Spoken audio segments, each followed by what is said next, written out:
नमस्कार, आप देख रहे हैं INC TV. Indian national Congress ने कहा है कि 7 माह से नहीं 7 साल से किसानों को प्रताड़ित कर रही है मोदी सरकार। कांग्रेस महासचिव श्री रणदीप सिंह सुरजेवाला ने सिलसिलेवार तरीके से किसान विरोधी मोदी सरकार द्वारा किसानों को सताए जाने के 7 प्रमाण 7 सवाल गिनाए। उन्होंने कहा कि मोदी सरकार ने बनाया महापाप और पाखंड का विश्व कीर्तिमान। श्री सुरजेवाला ने कहा कि 7 सालों से महापापी और पाखंडी मोदी सरकार किसानों को जो है उनके अधिकारों का दमन कर रही है, उनके अधिकारों का हनन कर रही है। बीते 7 माह में मोदी सरकार ने किसानों पर बर्बरता की सारी हदें पार कर दी। ये बात कही है भारतीय राष्ट्रीय कांग्रेस के महासचिव श्री रणदीप सुरजेवाला ने। उन्होंने कहा कि समूचे विश्व में आज तक किसी निर्दयी और निर्मम सत्ता का ऐसा अत्याचार देखने को नहीं मिला जो मोदी सरकार धरती के भगवान कहे जाने वाले अन्नदाता किसानों के साथ लगातार 7 माह से कर रही है। 26 नवंबर 2020 से मां अन्नपूर्णा के भूमिपुत्र किसानों को सत्ता सता रही है। कभी उन पर लाठी बरसाती है, कभी आंसू गैस के बम मारती है, कभी उनके राहों में कील और कांटे बिछाती है।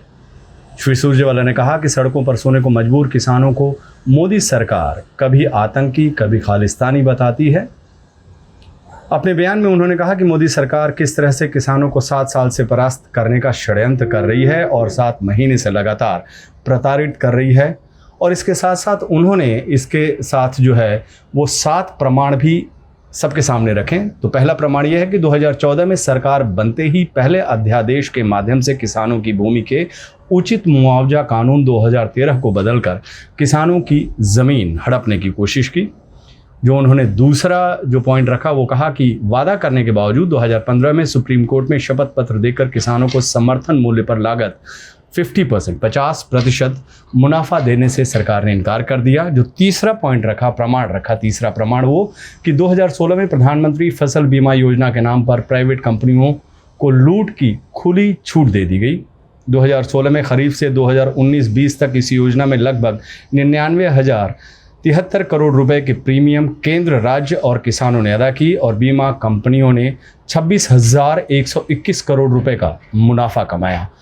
चौथा प्रमाण उन्होंने जो गिनाया वो है कि मोदी सरकार ने 2018 में किसान सम्मान निधि के नाम पर एक और छलावा किसानों के साथ किया। देश में कुल 14 करोड़ 65 लाख किसान हैं, मगर मोदी सरकार किसान सम्मान निधि से लगभग 6 करोड़ किसानों को वंचित किए हुए है।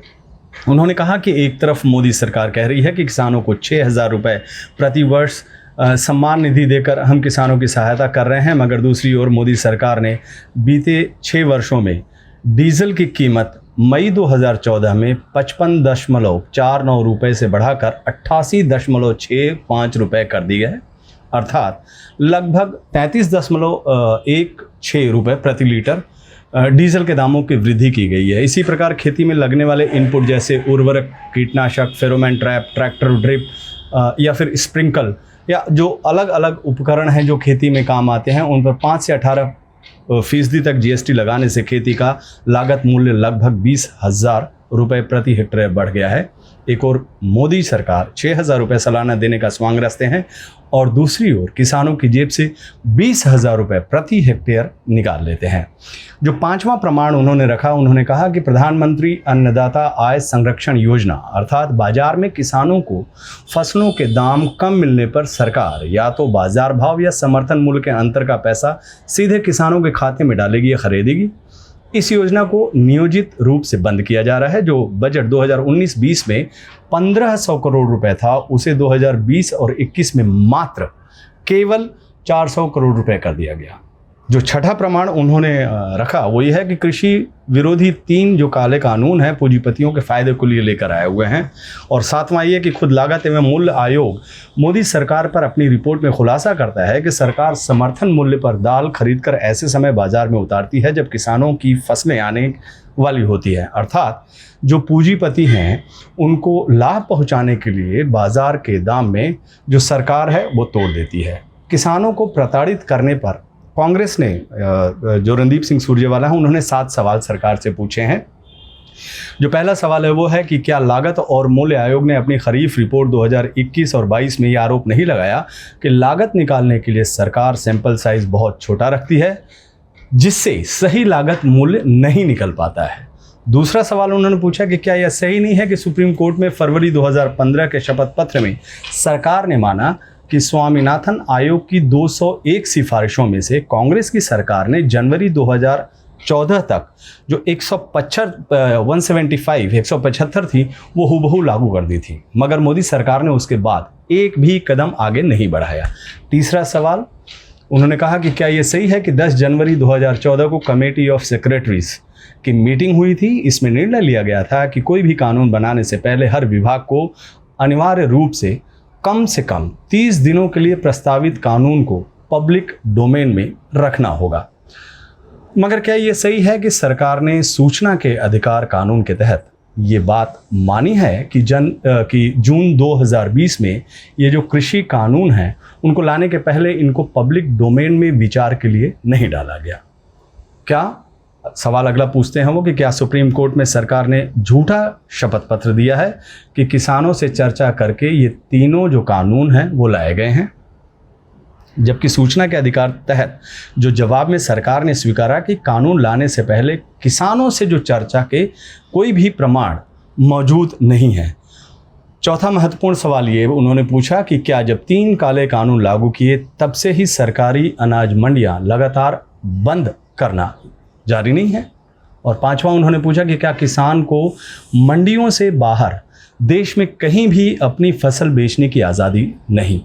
अगर यह सही है तो फिर 3 जो खेती के कानून हैं जिसको ये लोग काले कानून कहते हैं, किसान भी काले कानून कहती है, इसकी क्या ज़रूरत है? छठा कि क्या जमाखोरी की खुली छूट देने वाले 3 खेती विरोधी कानूनों को स्थगित करने से जमाखोरी पर कुछ हदों तक विराम लगा है? तो फिर काले कानून लागू कर मोदी सरकार जमाखोरों को क्यों छूट देना चाहती है? सातवां और अंतिम सवाल उन्होंने पूछा कि क्या सरकार किसानों के खिलाफ षड्यंत्र कर उन्हें थका दो और भगा दो, प्रताड़ित करो और परास्त करो, बदनाम करो और फूट डालो की नीति पर काम नहीं कर रही है? वैसे आपको बता दें जो कृषि कानून जो 3 है उसमें मोदी सरकार ने क्या कहा है। मोदी सरकार कॉन्ट्रैक्ट फार्मिंग के नाम पर जो कानून लाई है वो कानून नंबर 3 है जिसका नाम दिया गया है किसान सशक्तिकरण एवं संरक्षण, यानी farmers empowerment and protection agreement on price insurance and farm service act. किसान कहते हैं कि इस पूरे कानून में शीर्षक को छोड़कर कहीं भी किसानों की फसल के दाम सुनिश्चित करने का जिक्र तक नहीं किया गया। यह भी तय नहीं किया गया कि पूंजीपति किसानों की फसलों को न्यूनतम समर्थन मूल्य MSP पर ही खरीद सकेगी। यह कानून MSP की गारंटी नहीं देता, क्योंकि इस कानून की धारा 4 के उपधारा 4 में यह कहा गया है कि समझौता के समय, जब समझौते होंगे तो उसके समय फसल की जो क्वालिटी, ग्रेड, स्तर समझौते में लिखना शुरू होगा और फसल कटाई के या डिलीवरी के समय योग्य पारखी से उसकी जाँच करानी होगी। साफ है कि किसान अब बड़ी कंपनियों के रहमो करम पे होगा। जो बड़ी कंपनियां हैं उनके अनुसार ही होगा, उनके रहमो करम पे होगा। अगर कंपनियों को मुनाफा दिखेगा तो वो फसल समझौते के अनुसार खरीदेंगी और सही नहीं लगेगा तो क्वालिटी, ग्रेड और स्तर का बहाना बनाकर उसे खारिज कर देंगे। दूसरा, इस कानून में भी किसानों को सिविल कोर्ट जाने के अधिकारों से वंचित किया गया है। इस कानून की धारा 7 1 और 2 में कहा गया है कि इस कानून के तहत किए गए अनुबंध राज्य सरकार के खरीद फरोख्त कानून के दायरे से भी बाहर रहेंगे।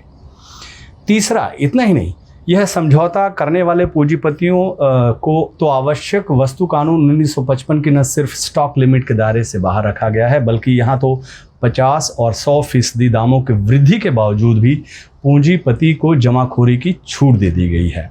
और चौथी बात इसमें आपको बताना चाहेंगे, जो कानून नंबर 3 है उसमें यह है कि समझौते में MSP की कोई गारंटी नहीं है। दुर्भाग्यपूर्ण बात यह है कि कहने को तो इस कानून का नाम दामों की गारंटी का कानून है, मगर मोदी सरकार ने इसमें भी पूंजीपतियों को औने पौने दामों में यह समझौता करने की छूट दे दी है। किसान इसी बात पर नाराज़ हैं। और पांचवा, सबसे महत्वपूर्ण, 2011 में तत्कालीन मुख्यमंत्री, उस वक्त के मुख्यमंत्री गुजरात के नरेंद्र मोदी जब उपभोक्ता मामलों की समिति के चेयरमैन थे, तब उन्होंने लिखित रिपोर्ट में कहा था कि किसानों की फसलों की खरीद पर MSP की कानूनी गारंटी दी जानी चाहिए। पर आज के प्रधानमंत्री और उस वक्त के मुख्यमंत्री बनने जो हैं वो प्रधानमंत्री बनने बाद नरेंद्र मोदी खुद ही लिखी बात से ही कन्नी काट गए हैं।